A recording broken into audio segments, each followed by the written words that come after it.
ये 7 बातें आपके जीवन में बेहद ज़रूरी है। बुद्धिमान व्यक्ति यह 7 बातें किसी को नहीं बताते।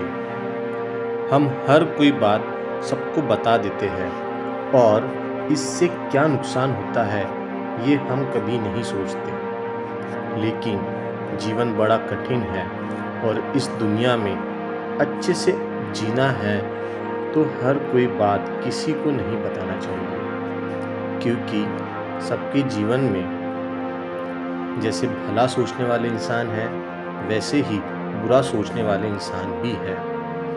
हम सबके घर में कुछ न कुछ ज़रूरी बातें होते रहती हैं, जैसे माता पिता से बातें, अपनी पत्नी से बातें, अपने बच्चों से बातें, अपने भाई बहनों से बातें, और घर की जो भी बातें होती है वह बात अपने घर परिवार तक ही रहनी चाहिए, क्योंकि घर की बात जैसे पैसों की बात, कोई भी सुख दुख की बात, किसी भी झगड़े की बात अपने ही परिवार के अंदर ही रहना चाहिए। अगर ये सब बातें बाहर किसी को पता चलती है तो वह व्यक्ति इसका बड़ा फ़ायदा उठा सकता है। इसलिए हमेशा घर की बातें किसी को नहीं बताना चाहिए। अक्सर परिवार में अशांति का कारण हम खुद ही होते हैं।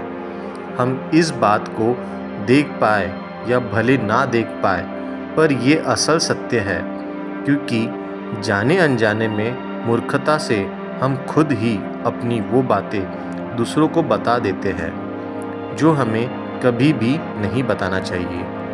इसी वजह से यह हमारे दुख का कारण बन जाता है और वही हमारे झगड़ों का कारण बन जाता है, और फिर बाद में हम पछतावा करते हैं कि मुझे यह बात किसी को बताना नहीं चाहिए था।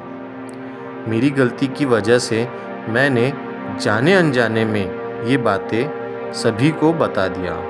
इसलिए आज जो भगवान बुद्ध की कहानी मैं आपको सुनाने वाला हूँ, इसे सुनने के बाद आपको 7 ऐसी बातें पता चलेंगी जो आपको कभी भी किसी को नहीं बताना है। क्यों नहीं बताना है, इसके पीछे का तर्क भी आपको पता चलेगा। और इन 7 बातों के अलावा अगर आपको लगता है कि कोई बात ऐसी है जो कहानी में छूट गई है या नहीं बता पाया, तो कमेंट करके ज़रूर बताना। तो चलिए शुरू करते हैं। आज की कहानी बुद्धिमान व्यक्ति यह 7 बातें किसी को नहीं बताते। एक समय की बात है, एक नगर में पिंकू नाम का एक लड़का रहता था। वह लड़का बहुत ही गरीब परिवार से था।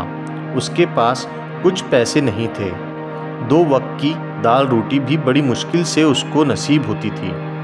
वह लड़का काम की तलाश में दिन रात खोजा करता था, फिर भी उसे कोई काम नहीं मिल रहा था।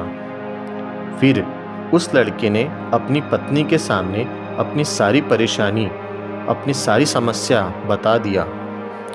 उसने अपनी पत्नी से कहा कि मैं जिस जगह भी काम मांगने के लिए जाता हूँ तो हर कोई मुझे यह कहकर काम नहीं देता कि हमारे यहाँ कोई काम की जगह खाली नहीं है।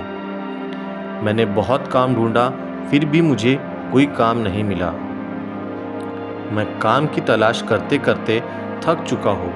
मुझे समझ नहीं आ रहा है मैं तुम लोगों का पेट कैसे पालूँ, ये परिवार कैसे चलेगा, अपने बच्चे को कैसे बड़ा करूँगा, और यह चिंता मुझे दिन रात खाए जा रही है।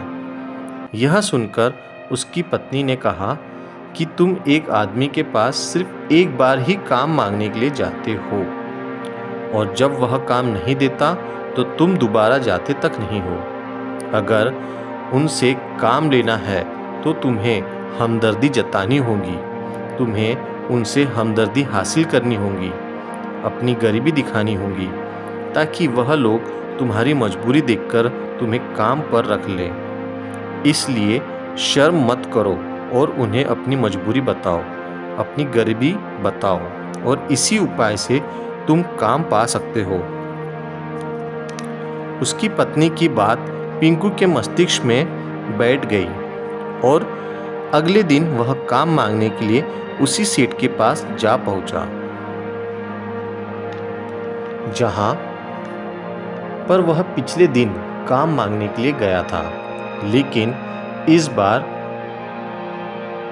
उसने हाथ जोड़कर उस सेठ से प्रार्थना की, उससे विनती की, मैं बहुत गरीब हूँ और मेरा परिवार भूखा है, मेरे 2 छोटे बच्चे हैं, मुझे काम की बहुत ज़रूरत है। वो जो कुछ भी पैसा देंगे वह उससे ही संतुष्ट हो जाएगा, पर कृपा करके मुझे अपने यहाँ पर काम पे रख लें। उसकी यह हालत देखकर उस सेठ ने उसे अपने पास काम पर रख लिया। वह रोज वहाँ पर काम पर जाने लगा। अंदर ही अंदर वह बहुत खुश तो था कि उसे काम तो मिला, लेकिन उसे तनख्वाह दूसरे लोगों से कम मिलती थी।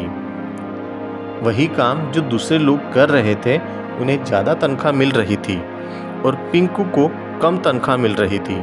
जब पिंकू ने इस बारे में सेठ से कहा तो सेठ ने कहा कि देखो भाई, तुम्हें काम की ज़रूरत थी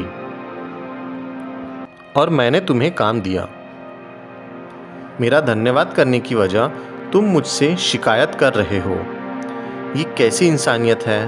यह सुनकर पिंकू वहीं पर चुप हो गया। बात कहीं न कहीं सत्य थी।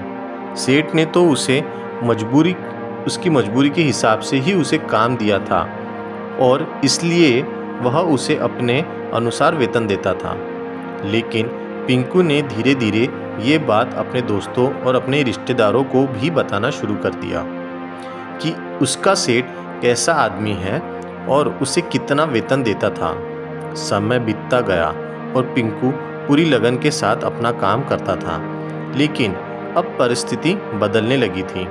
सेठ अब पिंकू से दूसरे लोगों से ज़्यादा काम लेता था और उनसे कम तनख्वाह पिंकू को देता था। ये बात पिंकू के मन ही मन में बहुत खटकती थी। वह दूसरों से ज़्यादा मेहनत कर रहा है और उनसे कम तनख्वाह पा रहा है। इससे पिंकू के आत्मसम्मान को बहुत चोट पहुंची। अब धीरे धीरे उसका मन अब काम से हटने लगा। उसका मन काम में लगता ही नहीं था।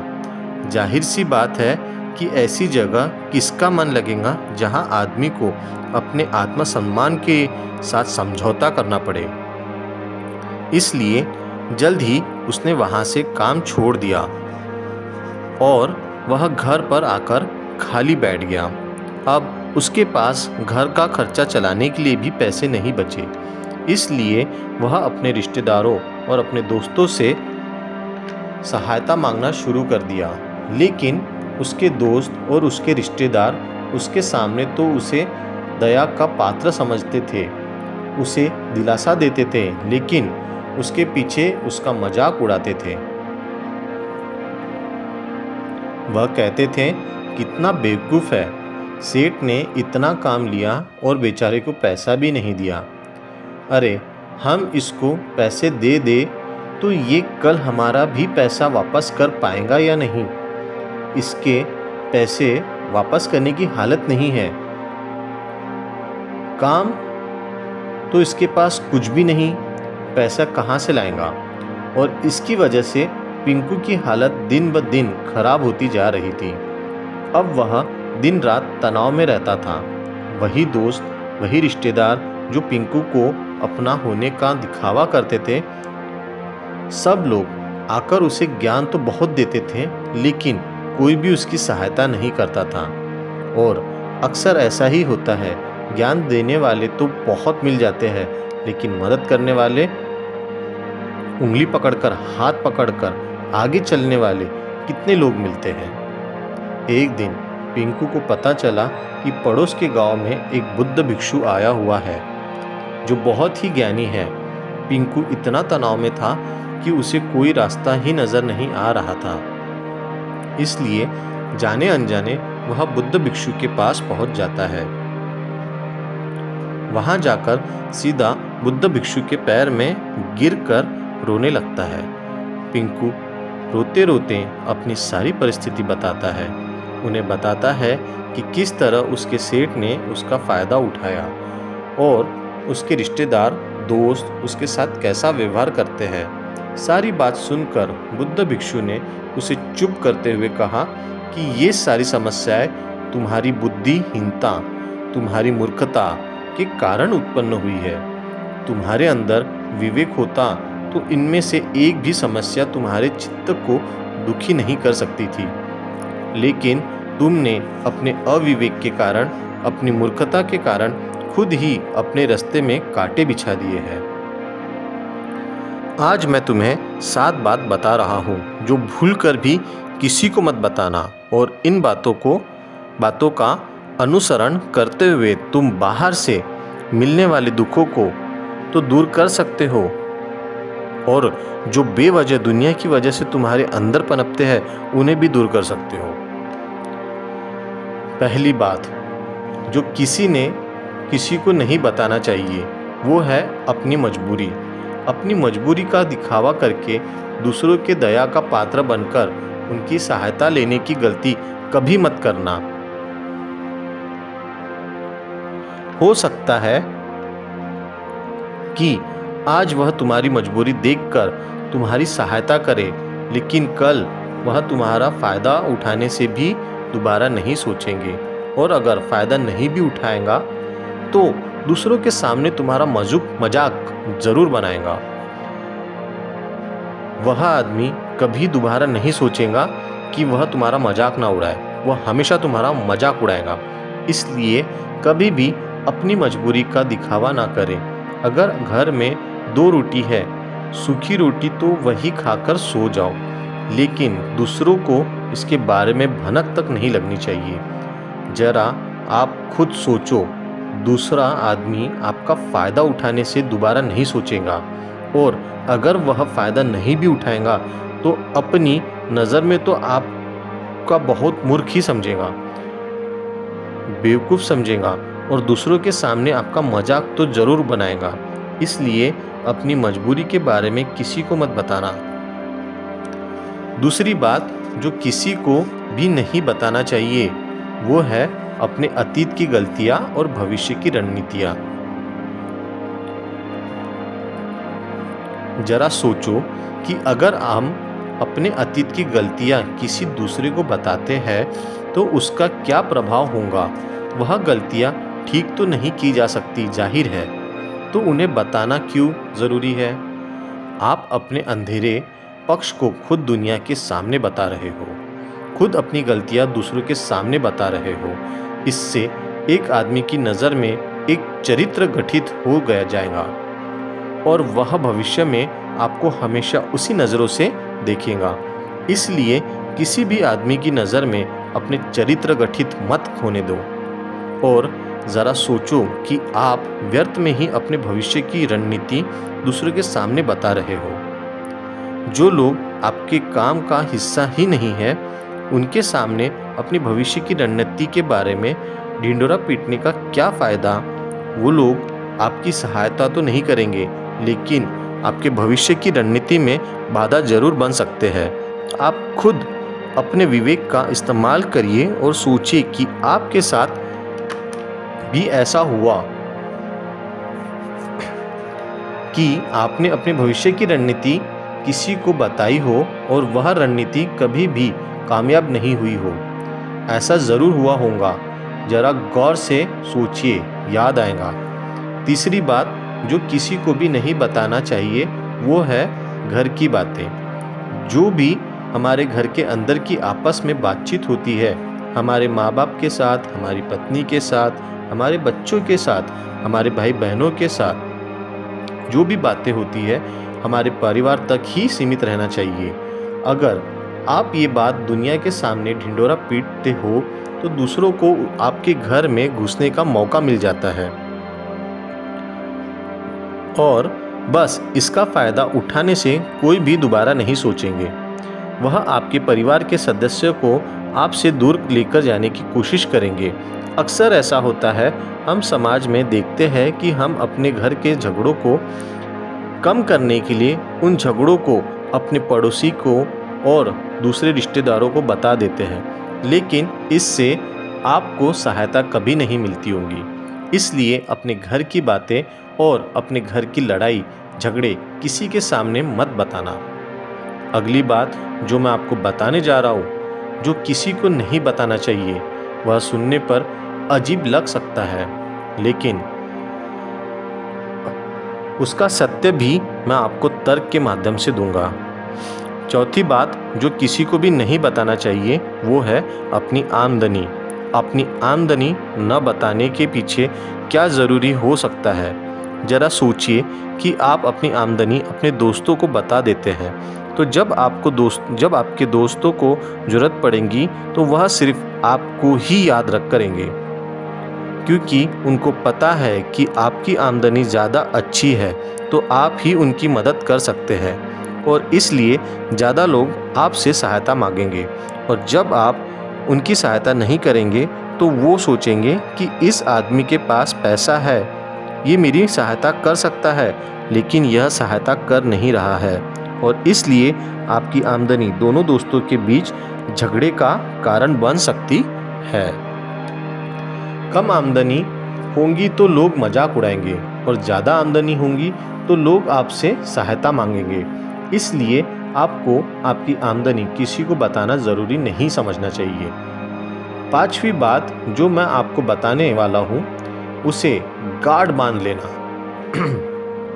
और किसी को ये बात मत बताना, वो है अपनी कमज़ोरी और अपनी ताकत। अक्सर इंसान को पता नहीं होता है कि उसकी कमज़ोरी और उसकी ताकत क्या है, लेकिन आपको अपनी कमज़ोरी और अपनी ताकत पता है तो पहली बात तो आप बहुत ही बुद्धिमान आदमी हैं, और दूसरी बात आपको ये बात किसी से साझा नहीं करनी है, क्योंकि अगर आपकी कमज़ोरी दूसरों को पता चल गई तो वह आपकी कमज़ोरी का फ़ायदा उठाएगा, और अगर आपकी ताकत पता चल गई तो वह ताकत आपकी कमज़ोरी बन जाएगी, क्योंकि वो ताकत दूसरे आदमी को पता है और वो ताकत की कमज़ोरी भी ढूंढ ही लेगा।